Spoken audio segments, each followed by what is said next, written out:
এই হচ্ছে ফোরবির একটা কমন সমস্যা, ঘন ঘন বলরেসার নষ্ট হয়ে যায়। জিক্সারের এফজেড আর জিক্সারের যে সকারটা একদম 100 কিন্তু ফোরবির ক্ষেত্রে একদমই দুর্বল। ফোরবি সামান্য কাইতে পড়ে গেলেও হ্যান্ডেল বাঁকা হয়ে যায়, টি টাল হয়ে যায়, বিশেষ করে যখন সামনে থেকে আঘাত পায় তখন টি টাল হয়ে যায়। এই টি টালটা হইলেই ভোল্টেজার তুমি যত নতুন লাগাও ভোল্টেজার আর কাজ করবো। এই কারণে এটা লেদে পাঠানো হয়েছে, লেদের থেকে এটা টি সোজা হয়ে আসলে পরে এটা ভোল্টেজার লাগানো হবে। ভোল্টেজার লাগানো হইলেই ইনশাল্লাহ এটা আর সমস্যা করবো না। তবে এই বাইকে আর একটা সমস্যা আছে, এটা হলো সমস্যা বলতে এটা সমস্যা করছে আর কি, এটা আমাদের কাছে বর্তমানে এখন দেখাইতে পারতেছি না। এটা হলো 3 পার্ট হ্যান্ডেল বার ইনস্টল করা। এই 4B বাইকে অনেকে 3 পার্ট হ্যান্ডেল বার ইনস্টল করা, যার কারণে হচ্ছে কি কমফোর্টনেস থাকে না।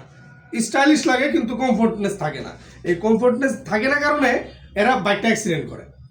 মূলত আসলে এটা রাইডারের উপরে প্রবলেম, কিন্তু এটা ইনস্টল করা উচিতই না। ইনস্টল উচিত কেননা এই বল রেসারটা দ্রুত যাই হলো 3 পার্ট হ্যান্ডেল বার ইনস্টল করলে। যতগুলো বাইক আমরা দেখছি যে এই 3 পার্ট হ্যান্ডেল বার ইনস্টল করা, ওইগুলো বল রেসার দ্রুত যায়।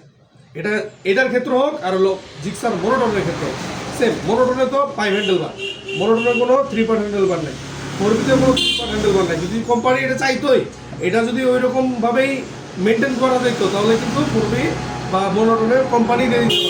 যেমন 2B-তে আছে, 2B কিন্তু পারে, 2B-র হ্যান্ডেল একটু উঁচা, 4B-টা কিন্তু একটু লিন হয়ে চালাইতে হয়, 4B বাইকটা একটু দূর থেকে চালাইতে হয়।